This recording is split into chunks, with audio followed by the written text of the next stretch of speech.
তিন দশক পর সপ্তম চাকসু নির্বাচন অনুষ্ঠিত হতে যাচ্ছে 15ই অক্টোবর। বিশ্ববিদ্যালয়ের ওয়েবসাইটে প্রকাশিত তালিকা অনুযায়ী চাকসু ও হল সংসদে চূড়ান্ত প্রার্থী আছেন 907 জন। আজ আমরা এসেছি সপ্তম চাকসু নির্বাচন নিয়ে প্রার্থীদের মতামত জানতে। আমি বাংলাদেশ জাতীয়তাবাদী ছাত্র দল কর্তৃক মনোনীত প্যানেল থেকে কেন্দ্রীয় সংসদে স্বাস্থ্য সম্পাদক পদ প্রার্থী।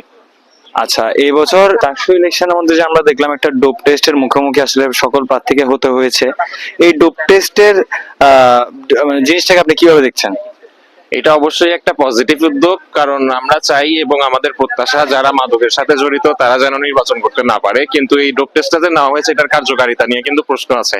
কারণ প্রার্থীরা যখন তাদের ইউরিন স্যাম্পল দিতে গিয়েছিল, আমি চাইলে অন্যজনের নাম লিখে দিয়ে চলে আসতে পারতাম, এটা ভেরিফাই করার কোনো উপায় ছিল না। তো এটা আসলে মানে যারা স্যাম্পলটা দিয়েছে তারা নিজেদেরটা দিয়েছে নাকি এখানেও কোনো কারচুপি হয়েছে এটা যাচাই করার কোনো উপায় নেই। তো ডোপ টেস্টটা রাখা হয়েছে, এটা ভালো উদ্যোগ, কিন্তু এটা কতটা কার্যকরী হয়েছে সেটা নিয়ে একটা সন্দেহ থেকে যায়। আচ্ছা, সম্প্রতি দেশের বিভিন্ন শিক্ষা প্রতিষ্ঠানে ছাত্র রাজনীতি ও সহিংসতার যে চিত্র দেখা যাচ্ছে, আপনার মধ্যে ক্যাম্পাসে সহিংসা মুক্ত ছাত্র রাজনীতির কি সম্ভব হবে এই ইলেকশনের পর?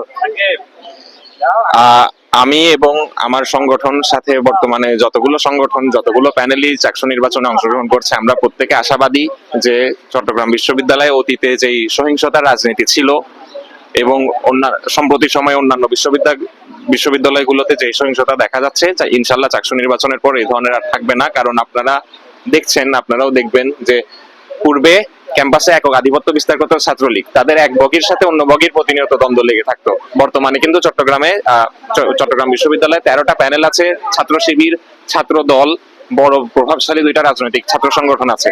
তারাও একে অপরের সাথে সৌহার্দ্য বিনিময় করে খুবই শান্তি শৃঙ্খল ভাবে পরস্পরের সাথে সৌজন্যতার সাথে তাদের নির্বাচনী ঘোষণা করে যাচ্ছে। এই পর্যন্ত তাদের মধ্যে দ্বন্দ্ব বা পরস্পর বিরোধ কিংবা কোনো উচ্ছৃঙ্খল বাক্য বিনিময় এ ধরনের কোনো কিছু দেখা যায়নি। তো আমরা আশাবাদী বর্তমানে ক্যাম্পাসে একটা সৌহার্দ্যপূর্ণ পরিবেশ বিদ্যমান, ইনশাল্লাহ নির্বাচনের পরও এই ধরনের পরিবেশ থাকবে। প্রার্থীদের মধ্যে আমেজ কেমন দেখছেন? প্রার্থীদের মধ্যে খুবই ভালো আমেজ দেখতে পাচ্ছি, একটা ঈদ অনুভব আসছে। গতকাল পর্যন্ত তো ক্যাম্পাস বন্ধ ছিল, তো আজকে ক্যাম্পাস খোলার পর অনেক স্টুডেন্টরাই ফিরে আসছে হলে এবং কটেজে। পূর্বে চাকসুর যে আমেজটা ছিল এটা নতুন করে ফিরে আসছে, প্রার্থীদের কর্মব্যস্ততাও বেড়ে যাচ্ছে। গতকাল পর্যন্ত সবাই কিছুটা রিল্যাক্সড ছিল, এখন স্টুডেন্টদের সংখ্যা বেড়ে যাওয়ায় সবার দৌড়াদৌড়িও খুবই বেড়ে গিয়েছে।